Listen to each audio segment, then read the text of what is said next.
अरे बीवी शौहर की बात एक बार, दो बार, तीन बार न माने ना, तेवर बदल जाता है। शौहर कहता है हाथ से नहीं जूते से समझाऊंगा, अब जबान से तेरी बात समझ में नहीं आती, अब हाथ से समझाऊंगा। बताइए होता है कि नहीं होता?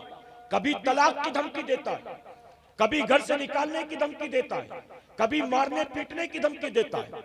अरे छोटा सा बच्चा 4.5, 5, 6 साल का, माँ बाप की बात, वो छोटा सा बच्चा अभी शरीयत की पकड़ जिस पर नहीं, वो बच्चा माँ बाप की 2, 4, 8, 10 बार नाफरमानी कर दे तो छोटे बच्चे को भी माँ बाप मारना पीटना शुरू कर देते हैं। अगर शागिर्द उस्ताद की बात ना माने, अगर मुरीद पीर की बात ना माने तो पीर को गुस्सा आ जाता है, शागिर्द ना माने तो उस्ताद को गुस्सा आ जाता है, अगर दोस्त दोस्त की बात ना माने तो दोस्त को गुस्सा आ जाता है। आप बताएं कि अल्लाह तबारक तआला ने किसी बात का हुक्म अगर हमें और आपको 700 मर्तबा दिया हो, इसके बावजूद भी हम ना माने तो क्या बताइए अल्लाह हमें सजा नहीं देनी चाहिए? अल्लाह जुमा की 2 रकात पढ़ने हफ्ते में एक बार मस्जिद में आए तो भी हमारे सर पर टोपियां नहीं होती हैं। गलत तो नहीं कह रहा हूं। मस्जिद में आके तलाश करते हैं, टोपी मिल गई तो टोपी पहनकर नमाज पढ़ेंगे, नहीं मिली तो नमाज भी नंगे सर पढ़ लेते हैं लोग। मेरे प्यारे आका अलैहिस्सलातु तस्लीम के पैरदीवानों, ये लोग जो नंगे सर नमाजें पढ़ते हैं ये सोचते हैं कि मस्जिद में टोपी रखने की जिम्मेदारी सदर साहब की थी, सेक्रेटरी साहब की थी। मैं टाइम निकाल कर हफ्ते में एक बार नमाज पढ़ने आता हूं, ये क्या कम है कि अब मैं टोपी भी अपने साथ घर से लेकर आऊं? तो वो टोपी पहनकर नमाज नहीं पढ़ते। तो याद रखें मेरे प्यारे आका के पैरदीवानों, अपने सर पर टोपी पहनने की आदत बनाएं कि सर को हमेशा ढांके रखना, ये मेरे नबी की सुन्नत मुबारक है। अमल करेंगे इंशाअल्लाह। और एक बात और अर्ज कर दूं, जिस तरह से माहौल बन रहा है हमारे मुल्क का, इस माहौल में तो हर मुसलमान के लिए जरूरी है कि ज्यादा से ज्यादा वो अपने सर पर टोपी रखे, वो टोपी पहना करे। अगर आप कहीं ऐसी जगह पर जा रहे हैं जहां मजबूरी है, जहां तासुब वाला मामला है, अगर वहां अपनी जेब में रख लेते तो कोई बात नहीं, लेकिन मस्जिद में आते हैं तो टोपी पहन कर आए, शादी ब्याह में जाते हैं तो टोपी पहन कर जाएं, आप अगर कॉलेज भी जाते हैं पॉसिबल हो तो टोपी पहन कर जाएं, आप बाजार जाते हैं तो टोपी पहन कर जाएं, आप जलसों में आते हैं तो टोपी पहन कर आए। मेरे प्यारे आका के पैरदीवानों, अगर आपने टोपी पहनने की आदत बनाई, आप कहीं सफर में हैं और रास्ते में अल्लाह न करे 7,000 बार न करे जो हालात बन गए हमारे मुल्क के, अगर रास्ते में भीड़ ने जमा होकर आपको कत्ल कर दिया, अगर मॉब लिंचिंग की वजह से आपको मार डाला गया, तो आपके मरने के बाद या किसी हादसे का शिकार होने के बाद आप किस मजहब से ताल्लुक रखते हैं ये जानने के लिए लोगों को आपका पैंट उतारने की जरूरत नहीं पड़ेगी, आपके जेब में मौजूद टोपी बता देगी कि ये मुसलमान मालूम देता है।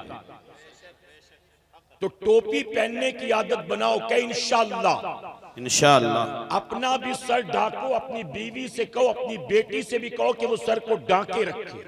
और मेरे प्यारे आका के पैरदीवानों, आपको टोपी पहनने में शर्म आती, मैं तो बॉम्बे से अमामा शरीफ पहने पहने आपके लाडू में आ गया। सुभान अल्लाह। मैं नहीं देखता कोई पढ़ा लिखा सूट बूट वाला आ रहा है, कोई पुलिस वाला आ रहा है, कोई सिक्योरिटी वाला, कोई ऑफिसर आ रहा है, कोई फर्क नहीं पड़ता। याद रखना, हुजूर की सुन्नत पर अमल करोगे अल्लाह इज्जत ही अता फरमाएगा। बेशक आप जितना हुजूर की सुन्नत पर अमल करोगे लोग एहतरामन आपको देखेंगे, तो अमल करेंगे इंशाअल्लाह। अब एक बात और बता दूं मेरे प्यारे आका अलैहिस्सलातु तस्लीम के पैरदीवानों, एक मुसलमान लड़का जब बालिग होता है तो उस पर बालिग होते ही नमाज फर्ज हो जाती है। जैसे ही बालिग हुआ सबसे पहली चीज जो उस पर फर्ज हुई वो क्या है? नमाज। लेकिन एक मुसलमान लड़की जैसे ही बालिग होती है तो मुसलमान लड़की पर बालिग होते ही 2 चीजें फर्ज हो जाती हैं। सबसे पहले पर्दा है और उसके बाद नमाज। तो हमारे और आपके ऊपर पहली चीज नमाज और मुसलमान लड़कियों पर 2 चीजें, पर्दा और नमाज।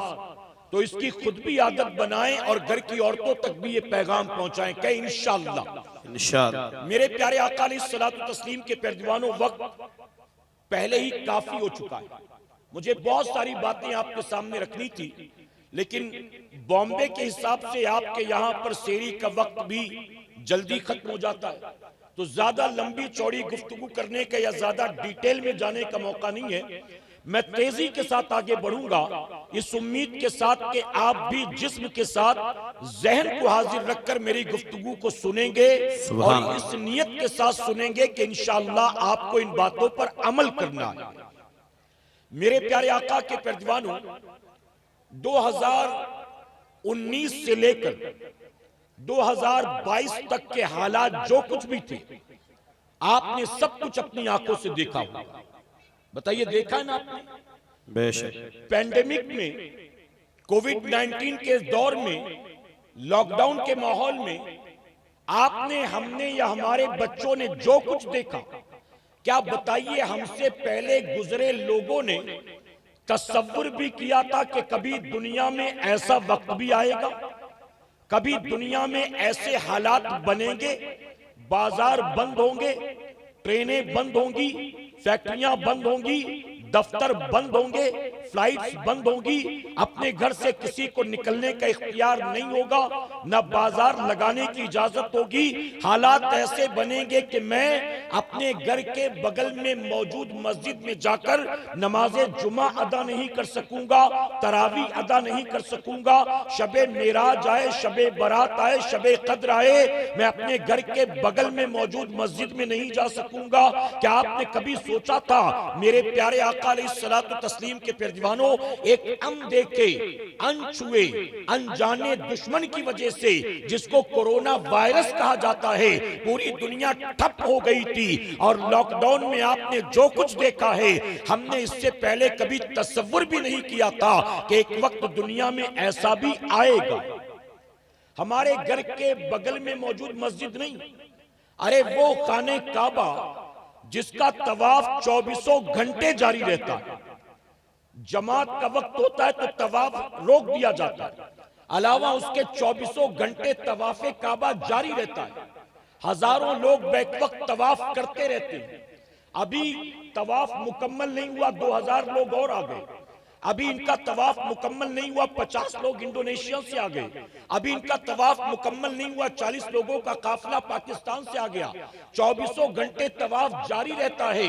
वो मक्का मुअज़्ज़मा जिसके बारे में दुनिया में मशहूर है, द सिटी नेवर स्लीप्स, ये वो शहर है जो कभी सोता नहीं है। कभी आपने सोचा था उस खाने काबा के तवाफ पर पाबंदी लगा दी जाएगी, हजरे अस्वद का बोसा नहीं ले सकेंगे, गिलाफे काबा को चूम नहीं सकेंगे, मकाम इब्राहिम पर नमाज की इजाजत नहीं होगी, सफा मरवा के सही की इजाजत नहीं होगी, हम हरम शरीफ के अंदर दाखिल नहीं हो सकेंगे। वो हुजूर की मस्जिद नबवी शरीफ जहां 24 घंटे हुजूर के गुलामों का तांता दुनिया भर से लगा रहता है, हर आने वाला हुजूर की बारगाह में हाजिरी देता रहता है। कभी आपने सोचा था हुजूर की उस मस्जिद नबवी शरीफ में जाने की इजाजत नहीं होगी? ऐ सरकारे मदीना अलैहिस्सलातु तस्लीम के परदीवानों, पूरी दुनिया में लॉकडाउन की वजह से, एक कोरोना वायरस के जरिए आप जानते हैं कैसी तबाही बर्बादी आई थी। ऐ सरकारे मदीना अलैहिस्सलातु तस्लीम के परदीवानों, पूरी दुनिया में करोड़ों लोग इसकी चपेट में आए हैं, लाखों लोग मौत के घाट उतर गए हैं। और आप जानते हैं कि कैसे कैसे लोगों को मौत आई है और कैसे कैसे लोग दुनिया से रुखसत हुए। अगर किसी बाप के 4 बेटे थे और कोरोना की वजह से बाप का इंतकाल हो गया, चारों बेटे रोते बिलखते रह गए, अपने बूढ़े बाप के जनाजे को कांधा नहीं दे सके हैं। अगर 68 साल का बूढ़ा बाप जिंदा था, 22 साल के जवान बेटे का इंतकाल हो गया, तो मरने वाले बेटे का उस बूढ़े बाप को चेहरा भी नहीं दिखाया जा सका है। पैकेट में पैक करके अस्पताल से बॉडी को लाया जाता था, कब्र में उतारा नहीं जाता था, कब्र में उठाकर फेंक दिया जाता था। न नमाजे जनाजा की इजाजत थी, न कफन दफन की इजाजत थी, न जनाजे को कांधा देने की इजाजत थी, ना आपको कब्र पर मिट्टी डालने की इजाजत थी। ये सारी चीजें हमने और आपने अपनी आंखों से देखा है। अब मैं आपसे एक सवाल पूछता हूं, ऐ सरकारे मदीना के परदीवानों, 2-2.5 साल का माहौल जो हमने और आपने देखा, आप बताइए कि जो करोड़ों दुनिया में इसकी चपेट में आए और जो लाखों मौत के घाट उतर गए, अगर हम कल भी जिंदा थे, आज भी जिंदा हैं, हम जिंदा किस वजह से हैं? हम क्या लॉकडाउन की वजह से जिंदा हैं? हम क्या सैनिटाइजर की वजह वजह से जिंदा हैं, हम क्या सोशल डिस्टेंसिंग की वजह से जिंदा हैं, हम क्या मास्क लगाने की वजह से जिंदा हैं, हम क्या WHO की पॉलिसी की वजह से जिंदा हैं, हम क्या वैक्सीन की वजह से जिंदा हैं, हम क्या डोलो खाने की वजह से जिंदा हैं। हम अगर कल भी जिंदा थे और इस माहौल से बचा कर 2023 तक जिंदा सही सलामत पहुंचे हैं, तो आप बताओ कि ये जिंदगी हमें किसने दी है? ऐ सरकारे मदीना के प्यारेवानों, आपको मानना पड़ेगा, ना हम वैक्सीन की वजह से जिंदा हैं, ना हम डोलो खाने की वजह से जिंदा हैं, ना हम सैनिटाइजर की वजह से जिंदा हैं। अगर हम जिंदा हैं तो यकीनन ये जिंदगी हमें हमारे रब ने अता फरमाया। हक है, वाह। जिंदगी और मौत पर मेरे रब के सिवा दूसरा कोई ताकत रखता है? भला बताओ। नहीं रखता। रब जिसे चाहे मौत दे, रब जिसे चाहे जिंदगी अता करे। कोरोना वायरस को यह इख्तियार नहीं कि अपनी मर्जी से जिसे चाहे मार दे। जिसको अल्लाह ने जिसकी जिंदगी अल्लाह ने रखी हो, उसे पूरी दुनिया मिलकर भी मार नहीं सकती। बेशक। तो अगर हम कल जिंदा थे और आज भी जिंदा हैं, तो ये जिंदगी हमें किसने अता की? अल्लाह ने, हमारे रब ने अता की। अब बताइए, जिस रब ने हमें बचाया और जिंदगी अता की, उसने हमें अपना हिफ्ज़-ओ-अमान दिया।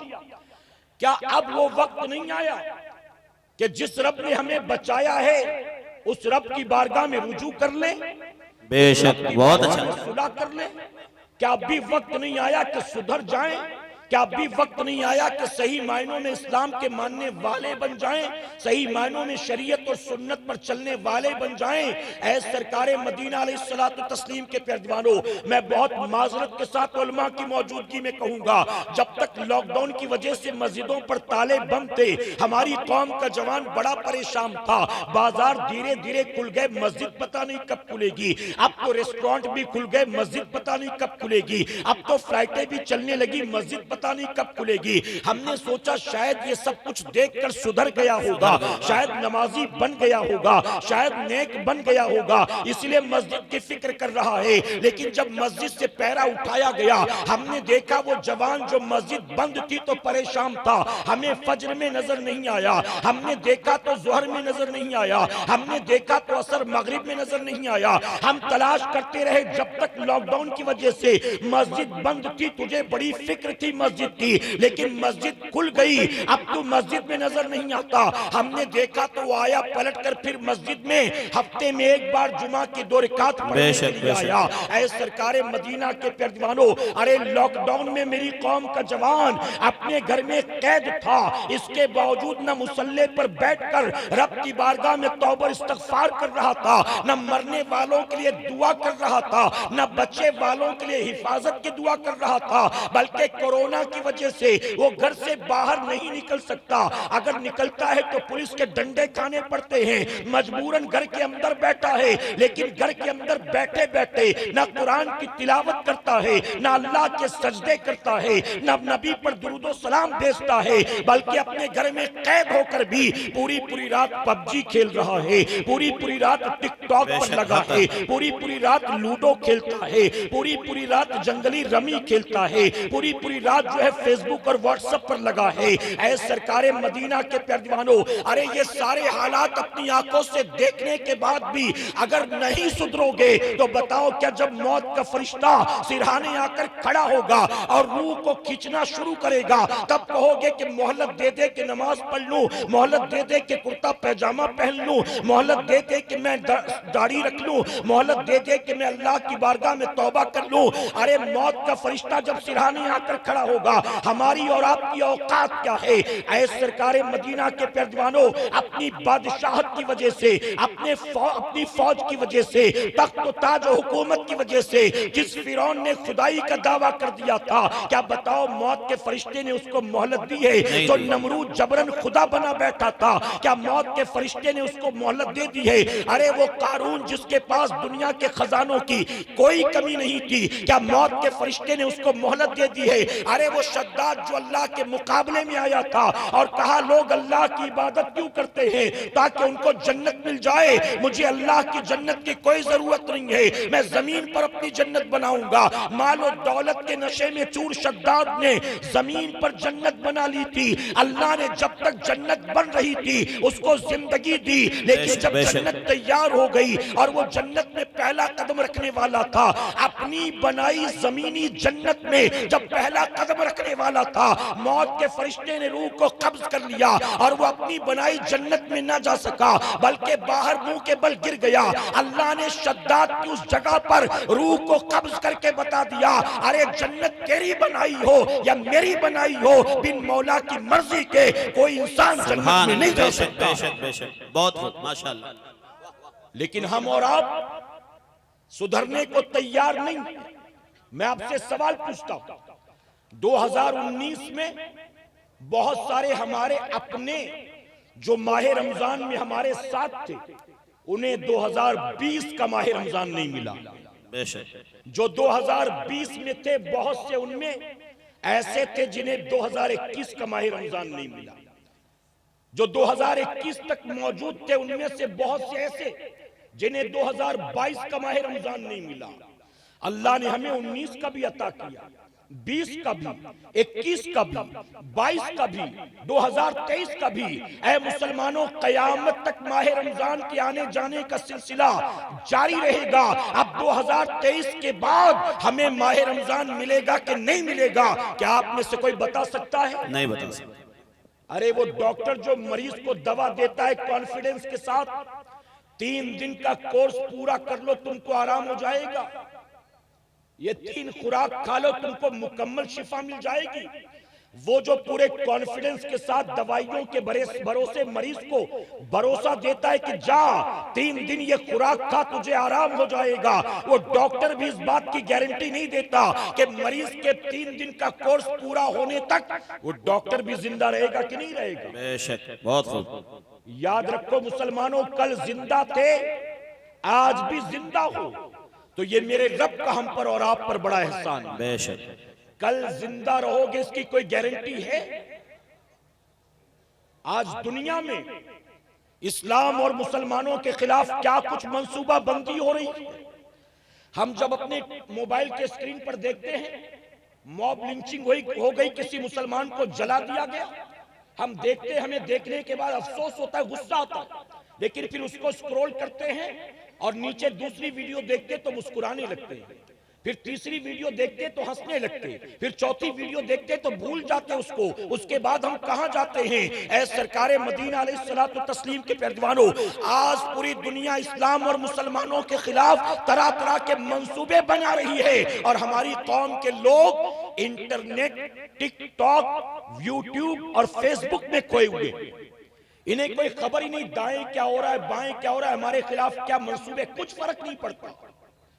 अरे दुनिया में हमारे खिलाफ क्या मंसूबे, इसकी खबर तो बाद में। घर में बीमार बूढ़ी मां पड़ी है और रात भर पबजी खेलने वाले जवान बेटे को अपनी मां की फिक्र नहीं होती। बेशक, हक है।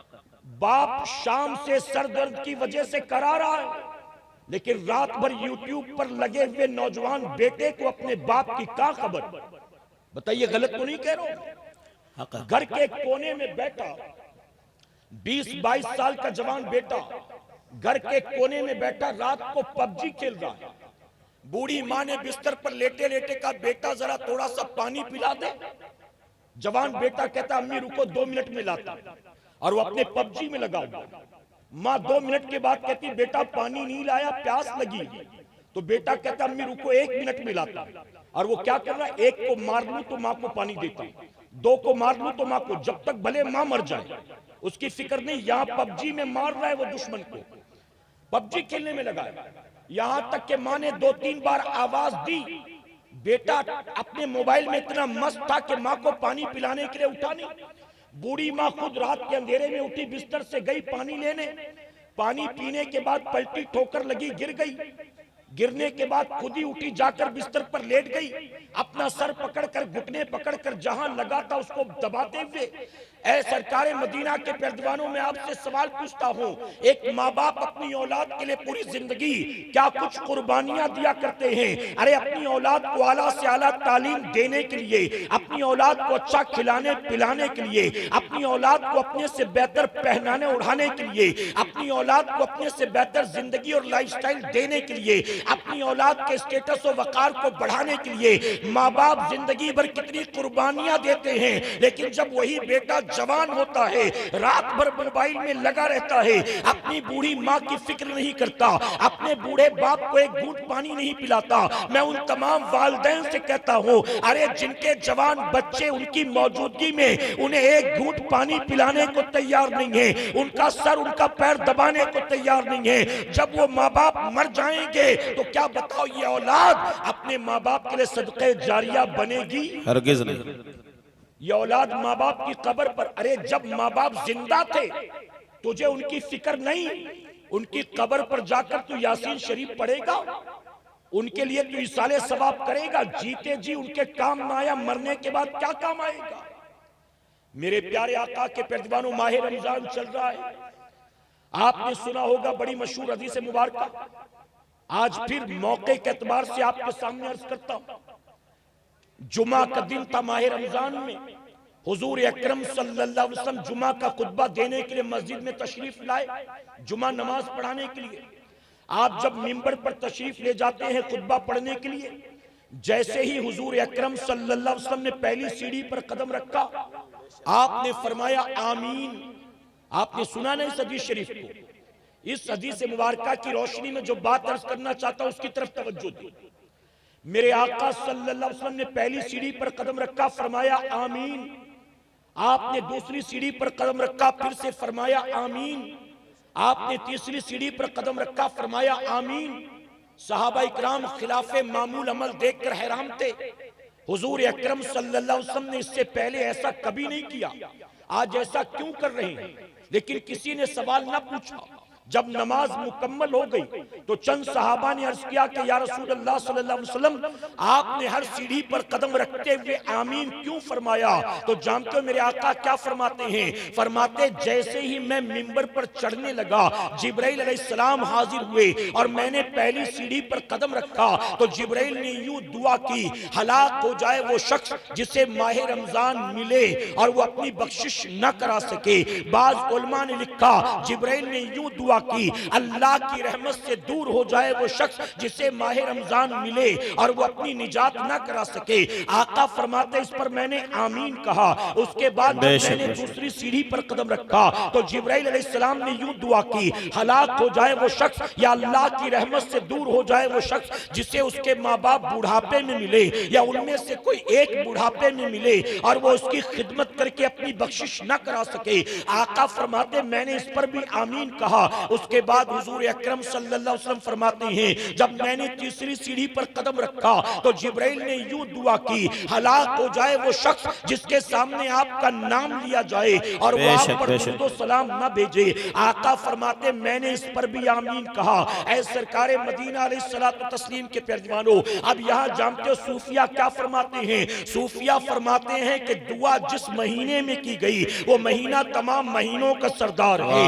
दुआ जिस जगह पर की गई वो जगह अल्लाह का घर है। जो दुआ जिस दिन की गई वो दिन जुमा का दिन तमाम दिनों का सरदार है। और दुआ जिस वक्त की गई वो वक्त दुआ की कबूलियत की घड़ी है। और दुआ जिसने की थी वो दुआ करने वाला तमाम फरिश्तों का सरदार है। और दुआ पर जिसने आमीन कहा था वो तमाम नबियों का सरदार है। अब उलमा फरमाते हैं, अब बताइए तमाम महीनों के सरदार पे, तमाम हफ्ते के सरदार के दिन तमाम फरिश्तों का सरदार दुआ करे और अंबिया का सरदार आमीन कहे, अब भी इस दुआ की कबूलियत में कोई शक है? हरगिज़ नहीं। वाह। और मैं एक सवाल और पूछता हूं, ये जिब्राइल दुआ कर रहे थे कि बददुआ कर रहे थे? हमसे कोई कहे कि हजरत दुआ करना, मैं कहूंगा तू हलाक हो जा। ये दुआ है। अरे दुआ करता है आदमी, क्या अल्फाज क्या होते हैं? अल्लाह तुमको बरकत अता करे, अल्लाह तुम्हें किसी का मोहताज न बनाए, अल्लाह तुम्हें हमेशा खुश रखे, अल्लाह तुम्हें जन्नत अता करे। ये दुआ के अल्फाज होते हैं। अरे दुआ में कोई ये नहीं कहता कि हलाक हो जाए, तबाह हो जाए, अल्लाह की रहमत से दूर हो जाए। तो जिब्राइल अलैहिस्सलाम क्या कर रहे थे? ऐ सरकारे मदीना के प्यारदीवानों, लिखने वालों ने लिखा कि जिब्राइल ने यूं दुआ की, हालांकि जिब्राइल बद्दुआ फरमा रहे हैं। और बद्दुआ किसके लिए कर रहे हैं? तीन कैटेगरी के लोगों के लिए। वो तीन कैटेगरी के लोग कौन हैं? एक तो वो जो माह रमजान का एहतराम नहीं करता, दूसरा वो जो अपने माँ बाप की खिदमत नहीं करता, और तीसरा वो जो अल्लाह के नबी का नाम सुनकर भी नबी पर दुरूद नहीं भेजता। अब यहाँ जितने लोग मौजूद हैं, अगर उन तीन कैटेगरी के लोगों में हम भी शामिल हैं, आज की रात हमें रब की बारगाह में तौबा करनी है, अपने आप को उस कैटेगरी से निकालना है, जिब्राइल की दुआ से अपने आप को बचाना है, तो उस कैटेगरी से अपने आप को निकालना होगा। और अगर अपने आप को उस कैटेगरी से न निकाला तो याद रखना, फिर जिब्राइल की दुआ यकीनन कबूल होगी और आपको हलाकत और तबाही बरगाती से कोई बचा नहीं सकेगा। माह रमजान में मैंने देखा, मेरे प्यारे आका के प्यारदीवानों, मैं बदगुमानी नहीं करता, आप रोजा भी रखते होंगे, आप तरावी भी पढ़ते होंगे, लेकिन मैं आपसे सवाल पूछता हूं, अगर आप सेहरी के लिए दस्तरखान पर बैठे, देखिए कुछ लोग उठ के दरमियान से जा रहे हैं, अगर मेरी बात समझ में नहीं आ रही तो जितने हैं सारे जा सकते हैं। अगर किसी की अपनी कोई हाजत है उसके तहत जा रहे हैं तो कोई मसला नहीं। अगर कोई इस डर से भाग रहा है कि पता नहीं बयान कब खत्म होगा, सेहरी मिलेगी कि नहीं मिली, तो घबराने की जरूरत नहीं। मुझे जो वक्त दिया गया उस वक्त के एतबार से गुफ्तगू मुकम्मल होगी। सेहरी आपको भी करना है, सेहरी मुझे भी करना है, रोजा सारे रखेंगे इंशाअल्लाह। इंशाअल्लाह। अच्छा, आप तो उठेंगे दाएं बाएं अपने घर में जाकर इत्मीनान से सेहरी करेंगे, मैं तो मुसाफिर हूं, सैकड़ों किलोमीटर दूर से आया हूं। जो सेहरी में आप दे देंगे खा लूंगा, उसके बाद दिन भर का सफर करके इफ्तार तक अपने घर पहुंचूंगा। तो मेरा जो मामला है वो आपका मामला इससे ज्यादा सख्त तो नहीं है ना मेरे भाई, कि आप तो अभी जाने के बाद फजर पढ़ने के बाद सो जाएंगे, भी पता नहीं 2 बजे उठे कि 4 बजे उठे, कौन कितने बजे उठे अल्लाह बेहतर जाने। लेकिन मैं तो सोऊंगा नहीं, मुझे तो सफर करना दिन भर का, फिर 39-40 डिग्री टेम्परेचर में, और यहां से रवाना होना। तो थोड़ी देर आप मेरा और साथ दें, तवज्जो के साथ सुनेंगे इंशाअल्लाह। जरा पूरा मजमा एक बार मोहब्बत से दुरूद शरीफ पढ़ ले। अल्लाह रब्बु मुहम्मद सल्लल्लाहु अलैहि वसल्लम नहनु इबादु मुहम्मद सल्लल्लाहु अलैहि वसल्लम। मेरे प्यारे आका अलैहिस्सलातु तस्लीम के प्यारदीवानों, तो मैं अर्ज कर रहा था कि अगर उस तीन लोगों की कैटेगरी में हम हैं तो हमें आज रब की बारगाह में तौबा करनी है। आप जब सेहरी के लिए दस्तरखान पर बैठे, तवज्जो दें, आप सेहरी के लिए दस्तरखान पर बैठे तो उस वक्त अगर दिल के अंदर ये नियत हो, ऐ अल्लाह तेरी तौफीक से रोजा रखने के इरादे से मैं उठ गया और सेहरी करने के लिए दस्तरखान पर बैठ गया, लेकिन मौला मैं इफ्तार तक जिंदा रहूंगा कि नहीं रहूंगा ये मैं नहीं जानता हूं, ये तू जानता। हो सकता है कि ये आज की सेहरी मेरी जिंदगी की आखिरी सेहरी, हो सकता है कि ये आज का रोजा मेरी जिंदगी का आखिरी रोजा, बताइए, है ना।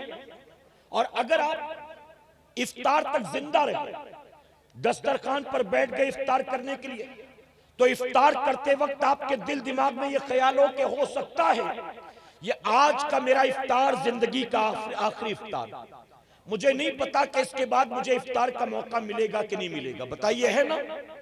जब तरावी की नमाज के लिए मस्जिद में जाएं, अल्लाह अकबर कहकर हाथ बांधें, तो दिल के अंदर ये ख्याल हो कि हो सकता है ये मेरी आज की आखिरी तरावी, कल भी लोग पढ़ेंगे, परसों भी लोग पढ़ेंगे, लेकिन मुझे इसके बाद तरावी की नमाज मिलेगी कि नहीं मिलेगी मैं नहीं जानता हूं।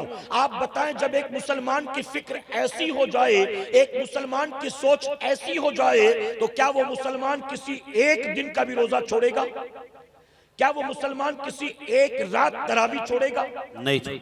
मेरे प्यारे आका के प्यारदीवानों, मैं माजरत के साथ कहूंगा, मैंने माह रमजान में मुसलमान को सिर्फ गुटखा, जर्दा, मावा खाते नहीं देखा, मैंने मुसलमान को दोपहर के वक्त टोपी पहनकर सिर्फ पानी और चाय पीता नहीं देखा, मैंने माह रमजान में 22-23 साल के कड़ियल जवान को शराब पीता हुआ देखा। अस्तगफिरुल्लाह माज़अल्लाह। जब मुसलमानों के 8-10 साल के बच्चे भी कोशिश करते हैं घर वालों की देखा देखी, बड़े भाई बहनों की देखा देखी, हम भी रोजा रखेंगे, हम भी रोजा रखेंगे। अब जब मुसलमानों के छोटे छोटे बच्चे भी रोजा रखने की कोशिश करते हैं, अगर 20, 22, 25, 40 साल का कड़ियल जवान माह रमजान का एहतराम न करे और बिला किसी उज्र के हट्टा कट्टा खाता पीता घूमे, क्या बताओ अल्लाह उस कौम को इज्जत अता फरमाए? हरगिज नहीं। मुझे आपके शहर के बारे में पता नहीं है, लेकिन मैं अपने शहर बॉम्बे में देखता हूं, शाम के वक्त जब इफ्तार के धंधे लगते हैं ना, गली कूचों में ठेले, बाजारों में ठेले, तरह तरह की चीजें इफ्तार की बिकती हैं, तो मैंने देखा इफ्तार का सामान बेचने वाले कितने ऐसे होते हैं जो बेचते हैं सामान इफ्तार का, लेकिन वो खुद भी रोजा नहीं रखते। बेशक। टोपी पहनकर मुंह में जर्दा खा रहा है, टोपी पहनकर चाय पी रहा है, कितनी बेगैरती। क्या बताएं वो मुसलमान जो दिन रात अल्लाह रसूल की नाफरमानी और बगावत करेगा, अल्लाह उस कौम को इज्जत अता फरमाएगा नहीं, अल्लाह उस कौम को सरबुलंदी अता करेगा। इसीलिए मेरे प्यारे आका अलैहिस्सलातु तस्लीम के प्यारे दीवानों, मैं आपसे एक सवाल पूछता हूँ, जब गरीब नवाज हिंदुस्तान की सरजमीन पर आए थे, आप मुझे जवाब दे कि हिंदुस्तान में गरीब नवाज के मुरीदीन कितने थे, यहाँ पर मस्जिदें कितनी थी, यहाँ पर खानकाहें कितनी थी, गरीब नवाज को बुलाने वाले कौन थे, गरीब नवाज को अपने घर ठहराने वाले कौन थे, गरीब नवाज के नाम का पोस्टर छापने वाले कौन थे, गरीब नवाज के लिए साउंड सिस्टम लगाने वाले कौन थे, गरीब नवाज के नाम का नारा लगाने वाले कौन थे। अरे हिंदुस्तान की सरजमीन पर जब गरीब नवाज आए थे, गरीब नवाज को कोई जानता पहचानता भी नहीं था, अल्लाह की जात पर भरोसा करके आए थे। और उस दौर में आए थे जब इस मुल्क में पृथ्वीराज चौहान का सिक्का बोलता था, उसकी तूती बोलती थी, तकरीबन 150 राजा महाराजा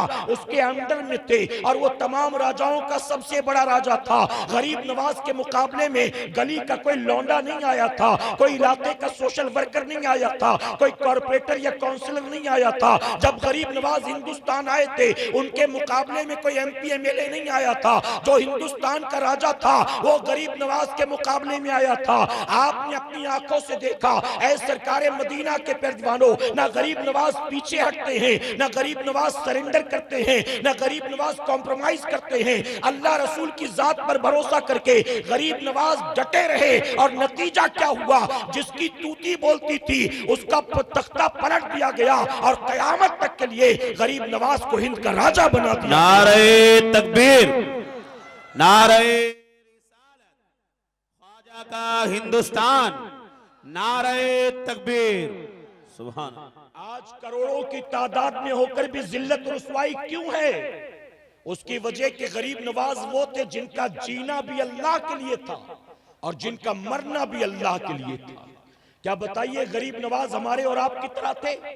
मूड आया तो नमाज पढ़ लिया, मुसीबत आई तो नमाज पढ़ लिया, जुमा आया तो नमाज पढ़ लिया, शबे बरात तो शबे मिराज आई तो नमाज पढ़ लिया, उसके अलावा अल्लाह के घर का रुख ही ना करे। माह रमजान में गर्मी ज्यादा हो तो रोजा नहीं, शहरी में आंख नहीं खुली तो रोजा नहीं, कल सर दर्द बहुत था तो रोजा नहीं, 2 दिन से पेट खराब था तो रोजा नहीं, पूरी बॉडी में पेन था तो रोजा नहीं, आज दिन में काम बहुत था तो रोजा नहीं। उलमा मौजूद है, काजी साहब किबला मौजूद है, आप इनसे पूछो कि जो चीजें मैंने गिनाई, इन चीजों की वजह से क्या रोजा माफ है? आप जानते हो अल्लाह के प्यारे महबूब सल्लल्लाहु अलैहि वसल्लम फरमाते हैं, मैंने एक शख्स को देखा, फरिश्ते मुंह के बल घसीट कर उसको जहन्नम की तरफ ले जा रहे थे। उसने मुझे आवाज दी, या रसूल अल्लाह मेरी मदद फरमाएं, या रसूल अल्लाह मेरी मदद फरमाएं। हुजूर अकरम सल्लल्लाहु अलैहि वसल्लम फरमाते, मैंने जब उसकी आवाज को सुना मुझे रहम आ गया। मैं उसकी तरफ बढ़ा, इससे पहले कि मैं हाथ उठाता उसके हक में दुआ करता, आवाज आई, महबूब दुआ करने से पहले सुन ले, इस बंदे के खिलाफ रमजान ने और कुरान ने दावा किया, इस बंदे के खिलाफ माह रमजान के रोजों ने और कुरान ने दावा किया है। अब जानते हो, जैसे मेरे आका ने सुना क्या फरमाते हैं?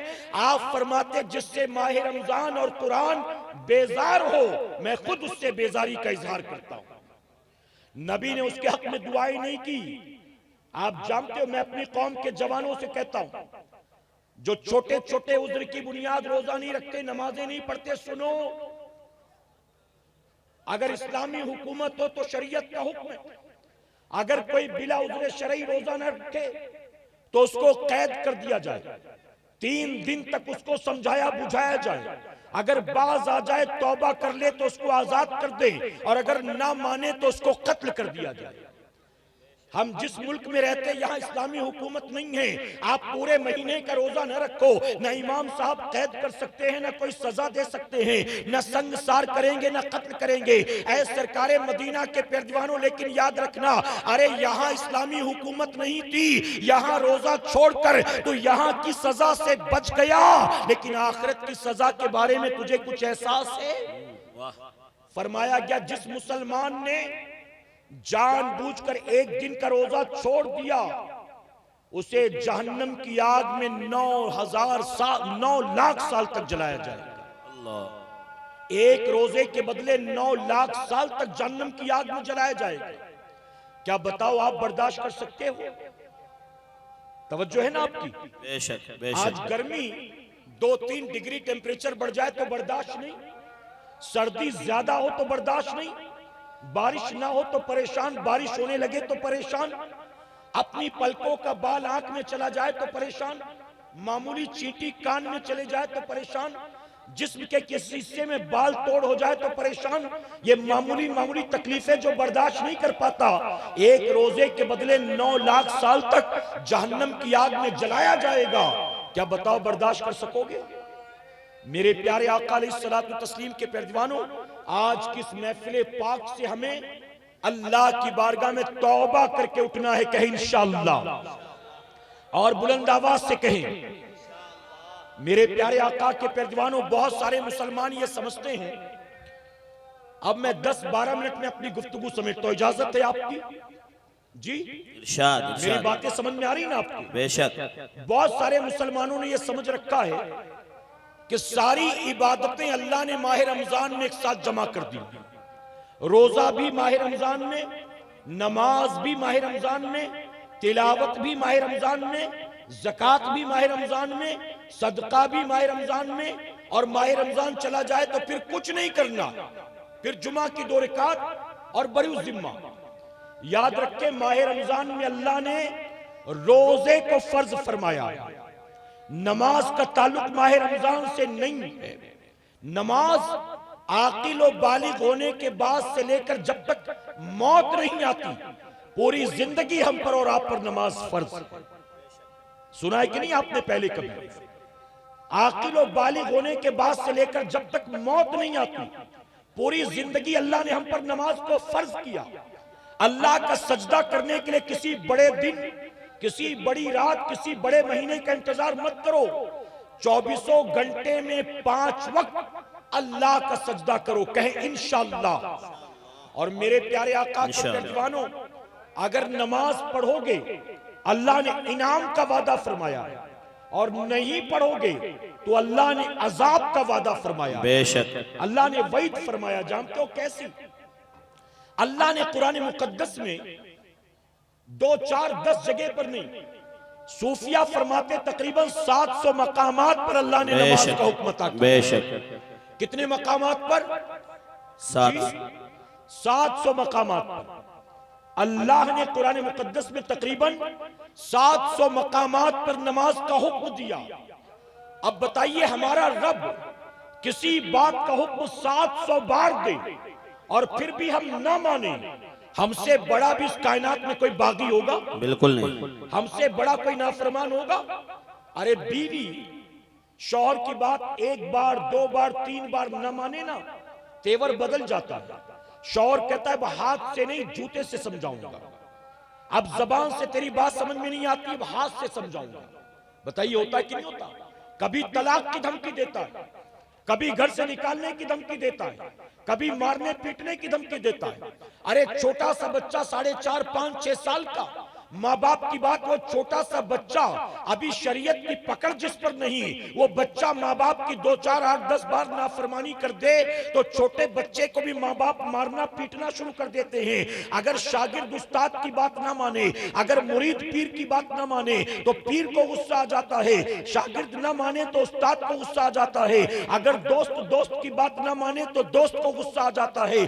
आप बताएं कि अल्लाह तबारक तआला ने किसी बात का हुक्म अगर हमें और आपको 700 मर्तबा दिया हो, इसके बावजूद भी हम ना माने तो क्या बताइए अल्लाह हमें सजा नहीं देनी चाहिए? अल्लाह बेशक बेशक, अच्छा पैगाम माशाल्लाह। 700 बार भी अल्लाह की बात न मानो, फिर भी अल्लाह रोजाना रात सुलाने के बाद सुबह उठने की मोहलत देता है। बेशक सुभान अल्लाह। उसके बावजूद भी अल्लाह आसमान से पानी बरसाता है, हवा में हमारी खातिर ऑक्सीजन पैदा करता है, जमीन से हमारी खातिर सब्जा उगाता है।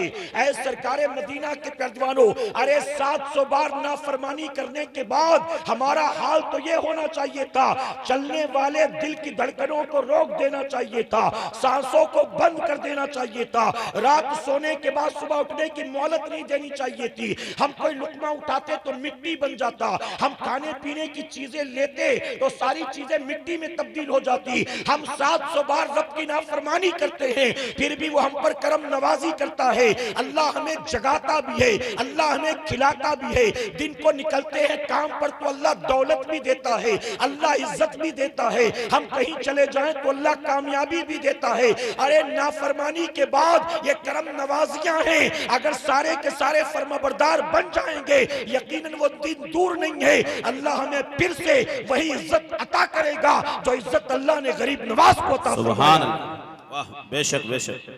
ख्वाजा जुनैद बगदादी फरमाते हैं, मैं 7 साल का बच्चा था, मुझे वो माई अब भी याद है।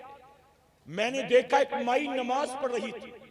ख्वाजा जुनैद बगदादी रहमतुल्लाह अलैह फरमाते हैं, माई नमाज पढ़ रही थी और मैंने देखा कि माई के पैर में एक बिच्छू डंक मारते जा रहा है। आप फरमाते मैं हैरान था, बिच्छू डंक मारता है और चेहरे पर कोई दर्द नहीं, कोई तकलीफ नहीं, इत्मीनान से नमाज पढ़ती जा रही। आप फरमाते मैंने गिना, 1-2 बार नहीं, बिच्छू ने 7 मरतबा डंक मारा। 7 मरतबा बिच्छू डंक मारे और वो बुढ़िया इत्मीनान से नमाज पढ़ती रहे, कोई तकलीफ कोई दर्द नहीं।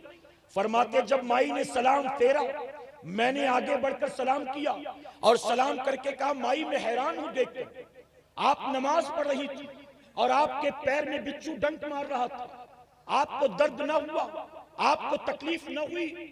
तो जानते बुढ़िया ने जो तारीखी जुमला कहा था, हमारी माए बहने बच्चियां भी सुनती जाएं, वो बुढ़िया कहती, जुनैद जिसकी आंखों के सामने आखिरत की तकलीफें होना, उसके लिए दुनिया की तकलीफें कोई मायने नहीं रखती। वाह ऐ जुनैद, मैं आखिरत की तकलीफ को दूर करने में लगी थी, मेरे रब ने मुझको दुनिया की तकलीफ से बचा लिया। सुभान अल्लाह, बेशक वाह। आखिरत की तकलीफ की फिक्र में बुढ़िया मुसल्ले पर खड़ी थी, रब ने दुनिया की तकलीफ से बचा लिया।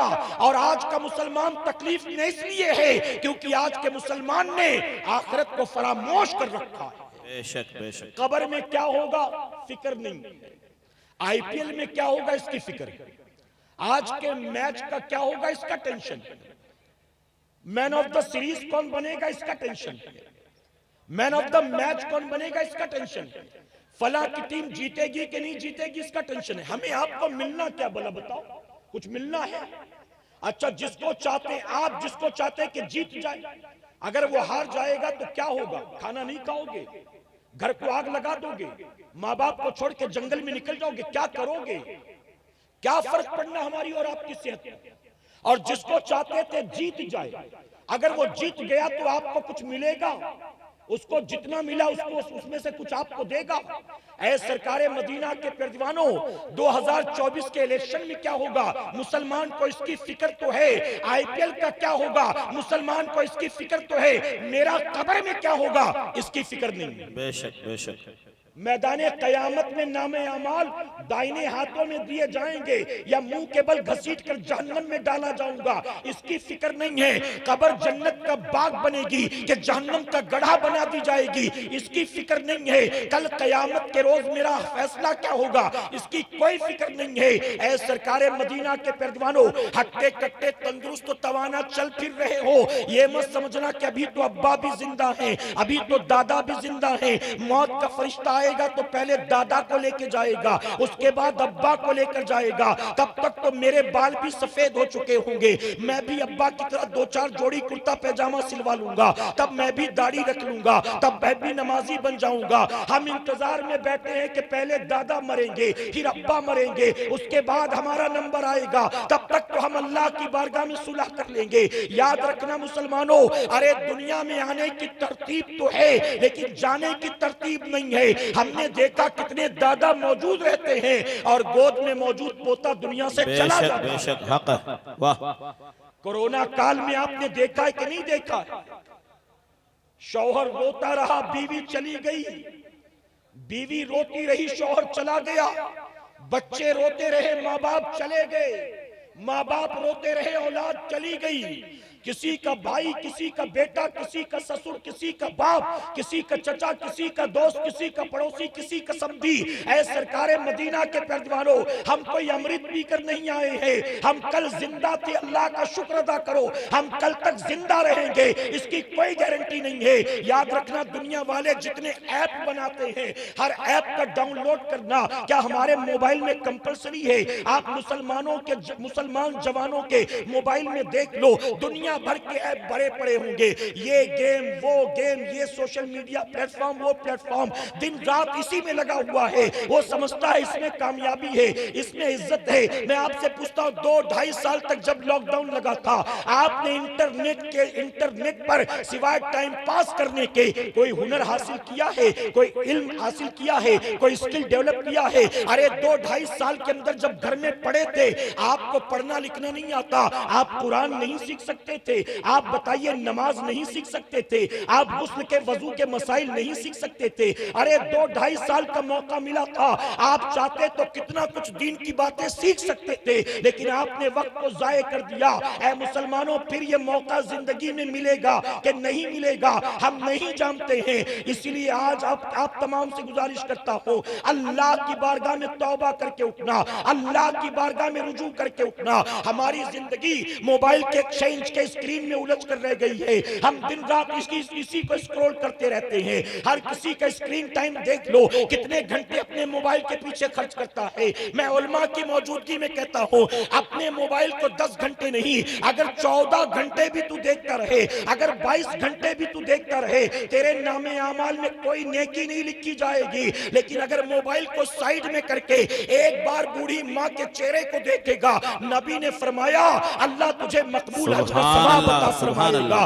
अपने मोबाइल को 24 घंटे देख, तेरे नामे अमाल की नेकी में इजाफा नहीं होगा। अपने बूढ़े माँ बाप को जितना देखेगा मुस्कुराकर, अल्लाह उतना ज्यादा तुझे सवाब अता फरमाएगा। बहुत अच्छा पैगाम, माशाअल्लाह, बहुत खूब, सुभान अल्लाह। हमारे घर की औरतें, मुसलमान औरतों पर इमाम आजम के नजदीक जुमा नहीं, ईद बकरा ईद की नमाज नहीं, नमाज जनाजा नहीं, तो नतीजा ये होता है कि मुसलमान औरतें पूरा साल अल्लाह का सजदा ही नहीं करती, नमाज ही नहीं पढ़ती। गलत तो नहीं कह रहा हूं, हमारे घरों की औरतें नमाज नहीं पढ़ती। बेटी का रिश्ता नहीं हो रहा है, ढूंढेंगी कोई बाबा मिल जाए तो तावीज के जरिए मेरा काम बन जाए। किसी मजार पर चढ़ावा चढ़ा दूं तो मेरा बेटा 12th में 90% से पास हो जाए, मेरी बेटी का नीट क्लियर हो जाए, मेरा शौहर मुझसे मोहब्बत करने लगे, मेरे शौहर की रोजी में बरकत हो जाए। आज हमारे घर की औरतें चाहती हैं दुआ, तावीज, झाड़ फूक, हार फूल के जरिए हमारी बिगड़ियां बन जाएं। मैं उलमा की मौजूदगी में गारंटी के साथ कहता हूं, अरे तुम्हें किसी बाबा की चौखट पर भिखारियों की तरह लाइन लगाने की जरूरत नहीं है। अगर तुम चाहती हो अल्लाह शौहर की रोजी में बरकत दे, अल्लाह बेटी के नसीब को रोशन करे, अल्लाह तुम्हारे बेटे को कामयाबी अता करे। जब अल्लाह के घर से हय्या अलस सलाह हय्या अलल फलाह की सदाएं गूंजे, फौरन वजू करके मुसल्ला उठा, अपनी पेशानी को रब की बारगाह में झुका दे। मैं जिम्मेदारी देता हूं, यहां तेरा सर झुकेगा, वहां अल्लाह गैब से तेरे शौहर की रोजी में बरकत अता करेगा। सुभान अल्लाह, माशाअल्लाह, बहुत खूब, वाह। मेरे प्यारे आका के प्यारदीवानों, आज की शब ताक रातों में से पहली ताक रात, मेरे नबी ने फरमाया आखिरी अशरे की ताक रातों में लैलतुल कद्र को तलाश करो। आज की शब इस महफिल पाक को सजाने का असल मकसद नबी के उसी फरमान पर अमल करना है। बेशक हमारे बुजुर्गों ने अपनी तहकीक के मुताबिक अलग अलग रातों को फरमाया कि ये शब कद्र होती है। अक्सर उलमा, खुद इमाम आजम अबू हनीफा, ख्वाजा बायजीद बुस्तामी, सैयदना सरकार गौसे आजम इस बात पर मुत्तफिक हैं कि 27वीं शब शब कद्र है। लेकिन फिर भी तमाम ताक रातों में जाग कर नबी की सुन्नत पर अमल करना चाहिए। बेशक, सुभान अल्लाह। आज की शब इस महफिल को सजाने की असल वजह यही है कि हम शब कद्र को तलाश कर रहे हैं, हम नबी की सुन्नत को जिंदा कर रहे हैं। लेकिन अगर कोई ताक रातों में भी रात भर मोबाइल पर लगा रहे, ताक रातों में भी रात भर बाजार में, चौक चौराहों पर, गली कूचों में, होटल के बाहर, सैलून के बाहर रात भर बैठा रहे, तो क्या बताइए उसे सवाब मिलना है? नहीं मिलना उसे सवाब। मेरे प्यारे आका अलैहिस्सलातु तस्लीम के प्यारदीवानों, इसलिए आज हमें यह तय करके जाना है, अपनी सोच और फिक्र को बदलेंगे कहीं इंशाअल्लाह, इंशाअल्लाह, अपनी लाइफस्टाइल को बदलेंगे कहीं इंशाअल्लाह। इंशाअल्लाह। माह रमजान चला जाए लेकिन मस्जिदों से रिश्ता नाता नहीं तोड़ेंगे। माह रमजान में रोजे फर्ज, नमाज पूरी जिंदगी फर्ज है, अदा करेंगे इंशाअल्लाह। मेरे पास वक्त नहीं कि मजीद इस पर वजाहत करूं, लेकिन एक आखिरी बात अर्ज करूंगा, इजाजत है आपकी? मुझे जो वक्त दिया गया तो 2-3 मिनट बचे हुए, आखिरी बात इजाजत हो तो अर्ज कर दूं। मेरे प्यारे आका के प्यारदीवानों, ये मेरी बात आप तमाम मर्द हजरात के साथ साथ हमारी माओ बहनों और बच्चियों के लिए भी बहुत गौर से सुनिएगा। अल्लाह के नबी सैयदना मूसा अलैहिस्सलाम की बारगाह में बनी इस्राइल की एक औरत आती, आकर कहती, अल्लाह के नबी मुझसे बहुत बड़ा गुनाह हो गया, मैंने अल्लाह की बारगाह में तौबा की, आप मेरे हक में दुआ करें कि अल्लाह मेरी तौबा कबूल फरमाए, अल्लाह मेरे गुनाह को माफ कर दे। मूसा अलैहिस्सलाम फरमाते कि बता तूने गुनाह क्या किया? वो औरत कहती, अल्लाह के नबी मुझसे मेरा गुनाह ना पूछे, बस मेरे हक में दुआ कर दे कि अल्लाह मुझे माफ फरमा दे। मूसा अलैहिस्सलाम फरमाते, जब तक तू बताती नहीं मैं तेरे लिए दुआ नहीं करूंगा। वो औरत कहती है कि अल्लाह के नबी बताना तो नहीं चाहती थी, लेकिन आप सुनना चाहते तो सुने, मैं फला कबीले से ताल्लुक रखती हूँ, फला खानदान से मेरा ताल्लुक, पूरे कबीले में मेरे खानदान और मेरे घराने की बहुत इज्जत है, मेरी अब तक शादी नहीं हुई। एक दिन शैतान मुझ पर गालिब आया और शैतानी वसवसात में मुब्तला होकर मेरी शहवत बेदार हुई। मैंने एक नौजवान को गुनाह की दावत दी, रात के अंधेरे में लोगों से नजरें बचाकर वो मेरे घर आया और हम दोनों ने मिलकर रात को अल्लाह की नाफरमानी की। सुबह होने से पहले लोगों से नजरें बचाकर वो अपने घर चला गया। जब मैं सुबह सोकर उठी तो मैं ये देखकर खुश थी कि रात के अंधेरे में मैंने जो पाप किया था उसकी कानों कान किसी को खबर नहीं। लोगों ने मुझे इज्जत की नजर से देखा, मेरी इज्जत में इतना बड़ा गुनाह करने के बाद भी कोई कमी नहीं आई। वो कहती, मैं खुश थी कि मेरे गुनाह पर पर्दा पड़ा रहा, लेकिन चंद दिनों के बाद मुझे एहसास हुआ कि रात के उस गुनाह की वजह से मैं हामिला हो चुकी हूं। अब मैं डर गई कि अब मेरा क्या बनेगा, अब तो मेरा जिस्म ही मेरे पाप की गवाही देगा, अब मैं करूं तो क्या करूं। वो कहती है, शैतान ने मुझे आकर फिर से मशवरा दिया, ए औरत परेशान ना हो, अगर चाहती है कि तेरे गुनाह पर पर्दा पड़ा रहे, इस आबादी को छोड़कर कहीं ऐसी जगह चली जा जहां तुझे कोई जानता पहचानता ना हो और वहां जाकर इस बच्चे को जन्म दे। वो कहती है मैंने शैतान का मशवरा कबूल किया, एक जंगल में चली गई, वहां मैंने मुद्दत गुजारी, एक बेटा पैदा हुआ, चंद दिनों तक मैंने अपने बच्चे को सीने से लगाकर दूध पिलाया और उसके बाद इरादा किया वापस आने का।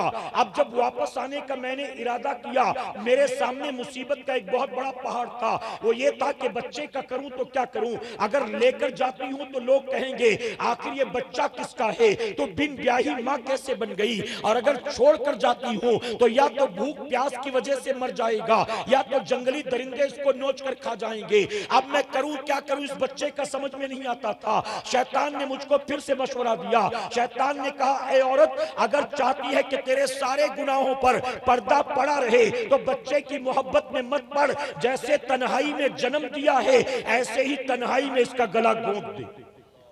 वो औरत कहती है अल्लाह के नबी, मैंने एक बार फिर शैतान का मशवरा कबूल कर लिया।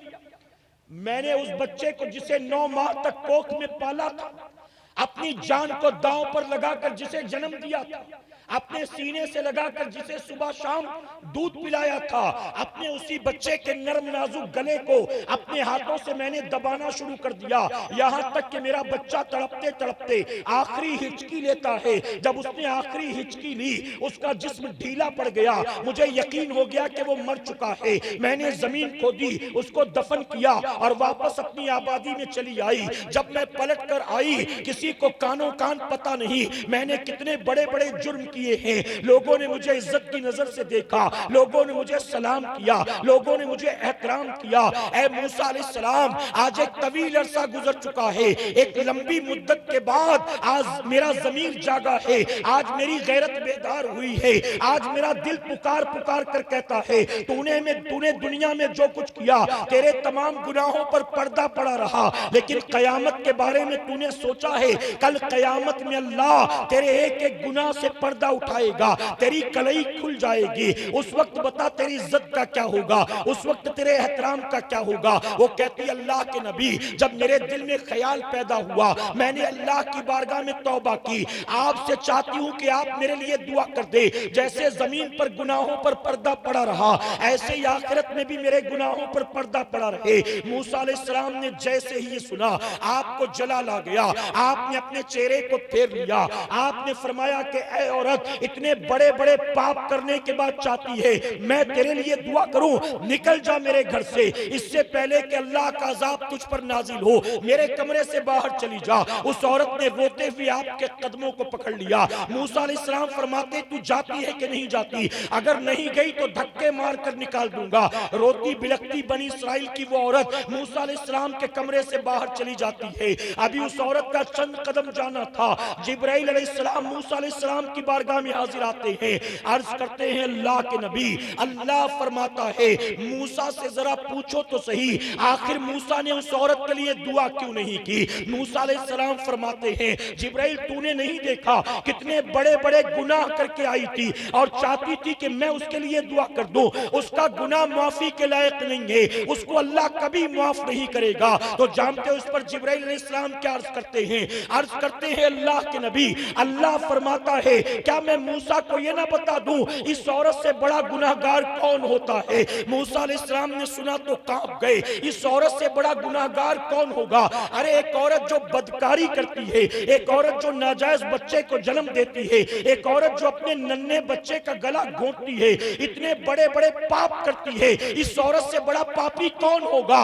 जिब्राइल अलैहिस्सलाम अर्ज करते हैं अल्लाह फरमाता है इस औरत से बड़ा गुनाहगार वो मुसलमान होता है जो जानबूझकर अपनी एक वक्त की नमाज को कज़ा कर देता है। अल्लाह अकबर। ऐ नमाज़े फज्र में पैर पसार कर सोने वालों, ऐ नमाज़े ज़ोहर में IPL देखने वालों, ऐ नमाज़े असर में नोट गिनने वालों, ऐ नमाज़े मगरिब में बाजारों में घूमने वालों, ऐ नमाज़े इशा में टीवी सीरियल ड्रामे देखने वालों, तुम ये जो अपनी जिंदगी गुजार रहे हो अपनी मर्जी के मुताबिक गुजार लो, कब तक जियोगे भला बताओ? एक न एक दिन तो मौत आना है और जब मर मरने के बाद कब्र में जाओगे, तुमसे आईपीएल के बारे में सवाल नहीं होगा, कब्र में तुमसे क्रिकेट के मैच का सवाल नहीं होगा, तुमसे किसी फिल्म के बारे में नहीं पूछा जाएगा, तुमसे किसी गेम के बारे में नहीं पूछा जाएगा, तुमसे किसी यूट्यूबर टिकटॉकर के बारे में नहीं पूछा जाएगा। अरे कब्र में मरने वाला गरीब हो, अमीर हो, पढ़ा लिखा हो, बेपढ़ा लिखा हो, शहरी हो, देहाती हो, हर किसी से 3 सवाल किए जाएंगे। कुर्बान नबी की अजमत पर, नबी ने हम पर कितना एहसान किया। अरे आपके इलाके में, आपके राजस्थान में अगर किसी एग्जाम का पर्चा लीक हो जाए, एग्जाम कैंसिल हो जाता है, एग्जाम देने के बाद रिजल्ट नहीं आता है, फिर से एग्जाम किया जाता है। आप बताएं पिछले 4-5 साल के अंदर कितने एग्जाम्स के पर्चे लीक हुए हैं। कुर्बान नबी की अजमत पर नबी ने 1450 साल पहले हमें कब्र का पर्चा भी दे दिया और सवालों का जवाब भी अता कर दिया। अब भी तैयारी करके नहीं जाओगे तो बताओ क्या करोगे? तुम्हें कब्र के अजाब से कौन बचा सकता है? तुम्हें जहन्नम की आग से कौन बचा सकता है? तुम्हें महशर की जिल्लत और रुसवाई से कौन बचा सकता है? आज की मुबारक शब है, ताक़रातों की पहली ताक़रात है। आज उठने से पहले रब की बारगाह में तौबा करके उठना, अपने रब की बारगाह में सुलह करके उठना, ये तय करके उठना, ऐ अल्लाह माह रमजान तूने दिया, तेरा एहसान है, तूने रोजों की तौफीक दी, तेरा एहसान है, तूने नमाजों की तौफीक दी, तेरा एहसान है। ऐ अल्लाह जैसे माह रमजान में तूने नेक बना दिया, ऐ अल्लाह तेरा एहसान होगा, जिंदगी भर का नमाजी बना दे, जिंदगी भर का नेक बना दे, जिंदगी भर का अच्छा सच्चा मुसलमान बना दे। अल्लाह हमें आपको सबको कहने सुनने से ज्यादा अमल की तौफीक अता फरमाए। दरमियाने गुफ्तगू मुझसे जाने अनजाने में कोई गलती खामी रह गई, आप सबको गवाह बनाकर, बिलखुसूस उलमा को गवाह बनाकर सच्चे दिल से तौबा करता हूँ। रब मेरी तौबा कबूल फरमाए।